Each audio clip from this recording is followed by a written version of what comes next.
Ayan mga idol, may tutuklasin tayong bagong kalsada dito sa Paliparan to Villar City mga idol, para maiwasan nyo ang traffic dyan sa may Molino Boulevard mga lods. Ang ganda dito mga idol dahil itestingin natin lods, dahil wala naman tayong pasahero, para lang malaman natin kung maganda daanan. Nakakaiwas nga talaga tayo sa traffic diyan sa may SM Molino at Vista Mall. Kasi pagkagaling ka ng Paliparan mga idol, pagkadadaan ka diyan ng Molino, kanto ng Daang Hari, ay napaka-traffic diyan talaga mga lods. Abutin ka diyan ng siyam-siyam, lalo kung peak hour.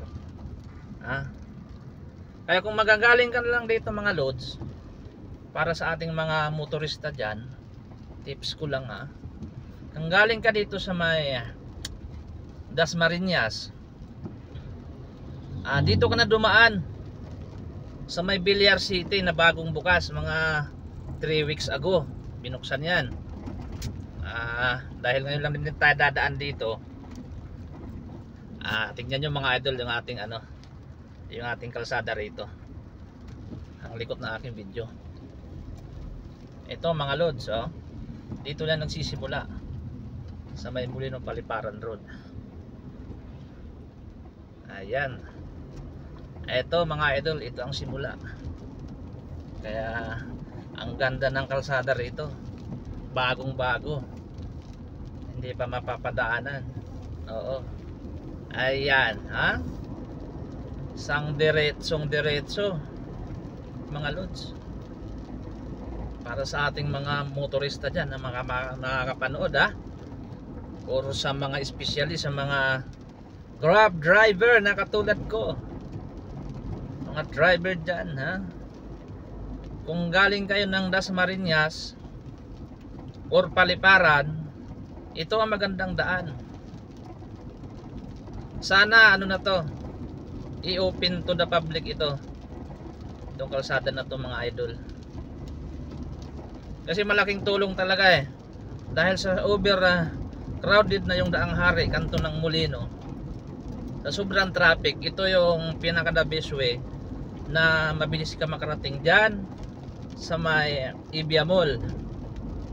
Kasi ito mga lods, tagos kasi ito ng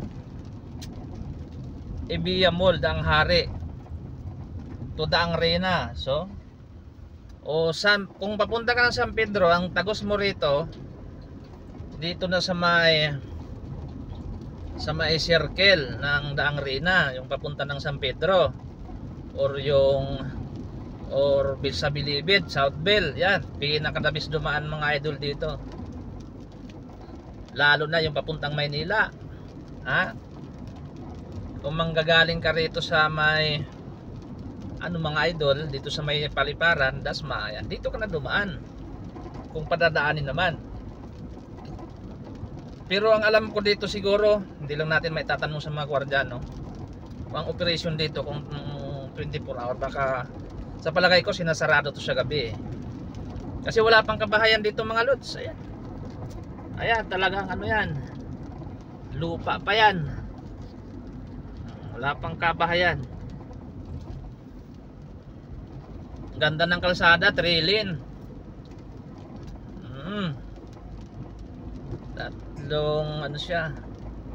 tatlong linya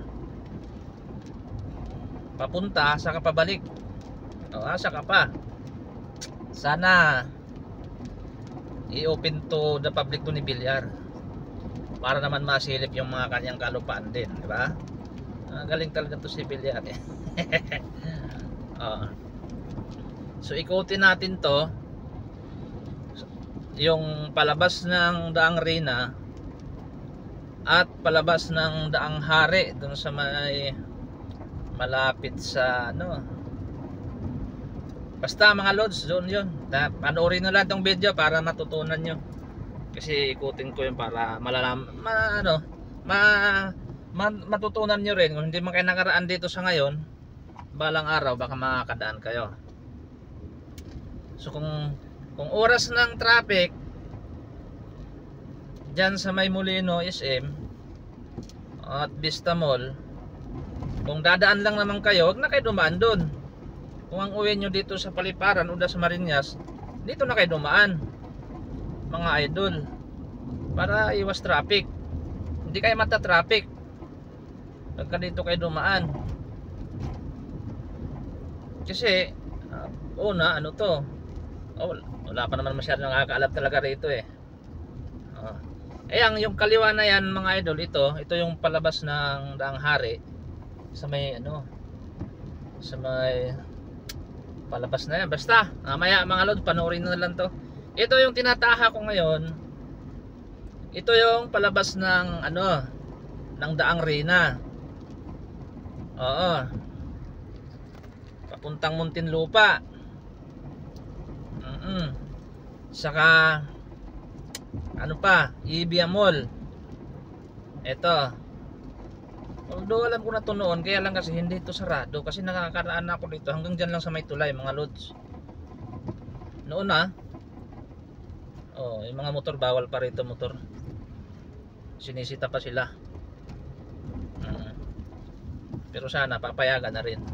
Pero kasi pag dadaan sila dito mabaano yung subdivision Ayan, ito mga lods ito yung circle na sinasabi ko na crossing ng papunta ng Muntinlupa o San Pedro. Ito, ayan, itong padiretso na to lods, yan padiretsong yan papunta ng San Pedro, yan Laguna. Ayan, tapos ito namang ating kaliwaan, yan yung Daang Reyna. Ito yung sa kanan pero ikot tayo kasi babalik tayo dun, lalabas tayo dun sa may sa may Daang Hari. So survehin lang natin to guys, total wala man akong pasahero, kaya survehin natin to. Yan mga lods,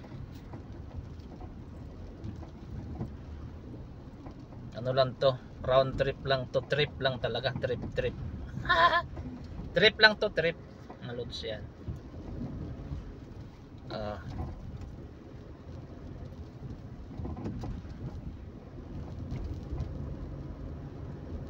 ito yung kanina din tayo guys sa kabila dumaan, although gusto ko nga bumalik dun sa dun sa may Paliparan.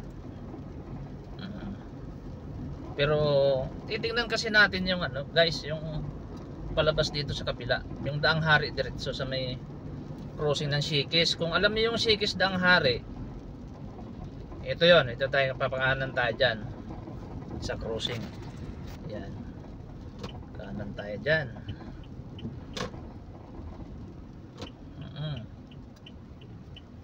Dito tayo. Ayan sila. Sarap dito guys, ganda ng ganda ng tanawin, lawak ng lupa, parang desierto. Kung wala lang mga talahib yan yung tawag diyan sa amin tigbaw yan yung sa Bisaya tigbaw. Yung yan, pagka nang namulaklak yan, yung tigbaw na yan, ocean sure ice. Yung mga, di ba yan sa tawag yan sa inyo sa Tagalog ba yan? Hindi ko alam sa Tagalog ba yan, basta tigbaw. Bahala kayo mintindi, lompake. Joke lang guys, naman tayo. Ayan, so titignan natin to kung saan to ang diretso, para alam nyo, alam ko rin. Siyempre ako na nakakalam dahil ako kumuha ng video. Share ko lang sa inyo, lawak guys ng kalupaan dito. Ayan hindi mo na maabot sa Tanaw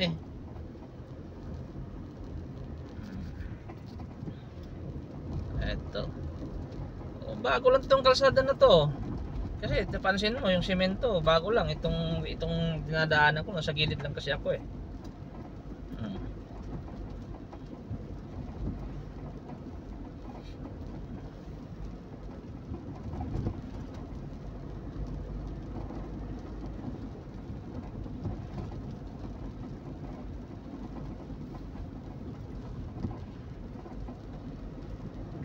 Diba? Ganda. Ganda ng kalsada.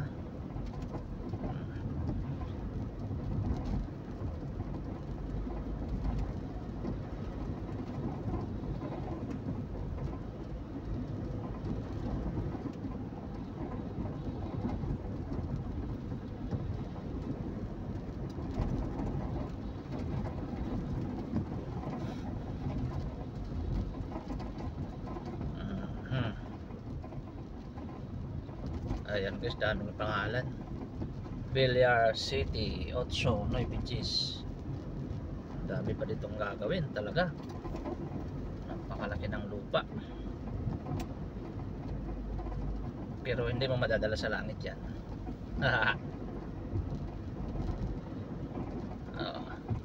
Hindi mo madadala sa langit yan.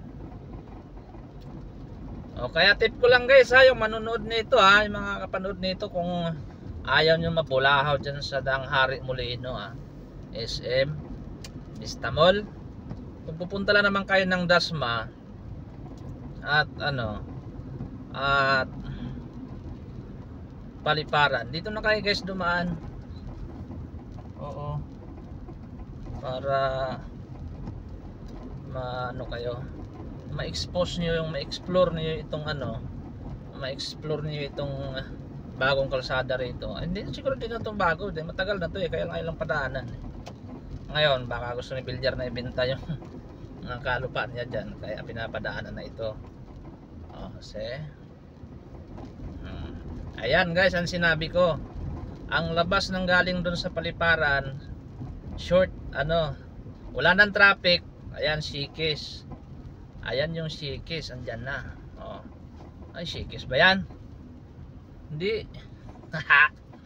Bayan, mali naman yung crossing Cafe. Yun. Ayan guys, yung crossing Cafe. Tapos yung sa kanan guys, yung papunta rito, yun yung papuntang Ibia Mall naman.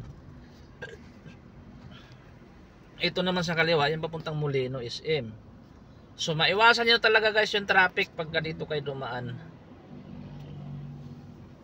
Kasi lagi ba traffic dyan pag peak hour itong Danghari, kanto ng Molino So ito yung bagong kalsada na open naman siya. Kaya dito na kayo dumaan sa Villar City. Ayan. Ayan yung Villar City na pangalan ha. Na guys. Ayan. Ayan yung Villar City. Ayan. Ayan siya. Ayan. Ha? Villar City nga yan. Guys. Ha? Kaya aralin nyo itong ruta na to. Ako wala lang kasing pasahero, kaya sinurbi ko lang guys. Kahit wala talaga akong laman. Binabalik-balikan ko lang para may share ko sa inyo yung video natin. Kaya yan guys, hanggang dito na lang tayo. Ito Danghari na kasi to yung labas dito sa may Molino. Ayan, Danghari na siya. Tambay muna tayo sa may Petron. Ayan guys, Petron Danghari guys, dito tayo, tambay muna tayo rito. Wala naman tayo pang pasahero. Dito na tayo mag waiting ng pasahero guys, baka meron tayong booking dito. Ayan, shoot lang tayo rito mga idol ha.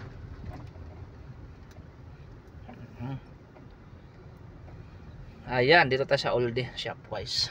Ay, Shopwise, Oldie Shop. Ayan guys. Ayan, maraming salamat mga lods ha. Kung nagustuhan nyo naman ang aking video para ma-share nyo sa iba, pwede na i-share para matutunan matutunan din nila. Ayan guys. Ayan, maraming salamat. Ang hirap nang wala tayong cameraman guys. Kaya ganun talaga. Tiis lang, tiis. Altis makikita nyo naman.